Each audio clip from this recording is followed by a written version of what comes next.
In this culminating module, we delve into the highest level dimensions of film aesthetics and mood.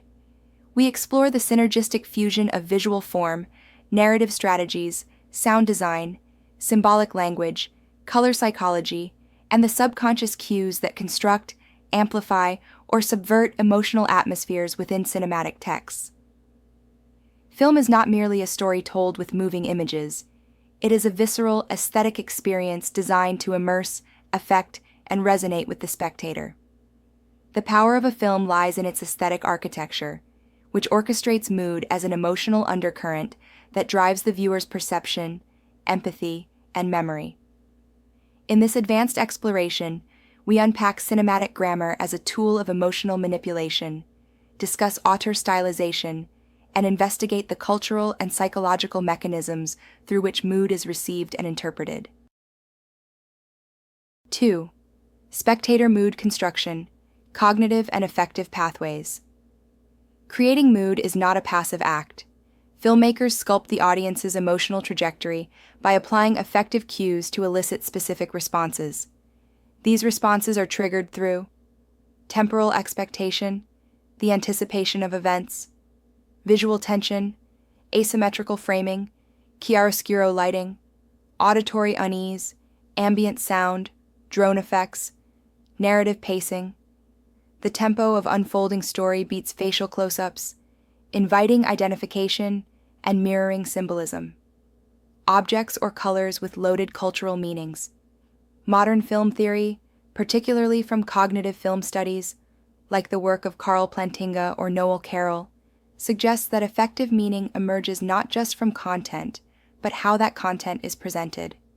The viewer decodes mood through emotional schemata, which are learned interpretive frameworks that link visual sound information to affective meaning. 3. Auteur, mood signatures and stylistic identity. Some filmmakers cultivate distinct aesthetic signatures that consistently evoke unique moods. Wes Anderson, symmetry, pastel color schemes, whimsical melancholy. Christopher Nolan, cold lighting, complex timelines, existential intensity. Alfred Hitchcock, suspense through visual suggestion and spatial anxiety. Guillermo del Toro, gothic textures, color symbolism, fantastical dread. Jane Campion, atmospheric naturalism, emotional restraint, silent longing. These auteurs embed emotional topographies into their mise en scene. Their work teaches us that mood can be authored and becomes a tool of thematic reinforcement and identity branding. The role of genre and subversion in mood creation. Different genres manipulate aesthetics for different emotional ends. Horror, high contrast, dim lighting, handheld camera equals to anxiety. Romance, soft focus, warm hues, swelling music equals to intimacy. Thriller, oblique angles, pulsing soundtracks equals to paranoia. Drama, naturalistic lighting, long takes equals to emotional realism. Surrealism, avant-garde, disjointed visuals equals to disorientation. Dream state, advanced directors subvert genre expectations to create dissonant moods. For instance, in Jordan Peele's Get Out, the brightly lit suburban setting is used ironically to cultivate dread, overturning the safe space visual cues of domestic life. 5. Color theory and emotional coding. Color is one of the most powerful aesthetic tools for shaping mood. Film color theory explores how hues evoke psychological and cultural reactions. Red, passion, violence, urgency. Blue, calm, sadness, detachment. Green, envy, toxicity, tranquility. Black, death, mystery, fear. Yellow, madness, joy, artificiality. White, innocence or sterile discomfort, context dependent. Filmmakers manipulate these expectations through grading, lighting gels, and costumes. For example, The Matrix utilizes green filters to signal artificiality. Amélie uses saturated reds and greens to evoke wonder and nostalgia. 6. Non-diegetic techniques. Music, silence, and disorientation. Non-diegetic sound music or effects not originating from the story world directly sculpts emotion. Silence, conversely, can be emotionally deafening, as seen in A Quiet Place or Tarkovsky's films, where the absence of sound forces heightened visual awareness and creates tension. Musical motifs, leitmotifs, can tie mood to character psychology.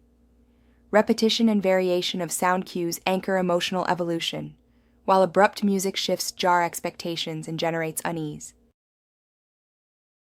8. Advanced mood engineering techniques. Temporal distortion, nonlinear timelines that reflect inner turmoil. Visual juxtaposition, contrasting imagery for ironic mood.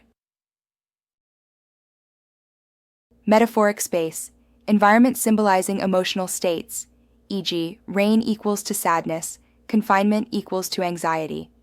Subjective camera, POV shots, lens distortions, shallow focus to convey characters' emotional world. Slow cinema aesthetics, long static shots that enforce contemplation, alienation, or discomfort. These are used not for narrative purposes alone, but as experiential strategies to manipulate how the spectator feels time, space, and presence. Conclusion. Film aesthetics and mood are inseparable elements of cinematic language. As films evolve from mere storytelling tools to emotionally intelligent, visually poetic experiences, filmmakers must master the grammar of form and the psychology of feeling. Mood is the subtext of aesthetics, the invisible current that moves the spectator's soul, shapes the film's emotional architecture, and makes cinema not only visible, but visceral. This advanced module equips you to decode the syntax of mood, understand its multisensory construction, and appreciate the philosophical, cultural, and psychological foundations of film as an aesthetic and effective medium. Hope you join EarthTab Business School in the next module. I look forward to congratulating you upon the completion of this course.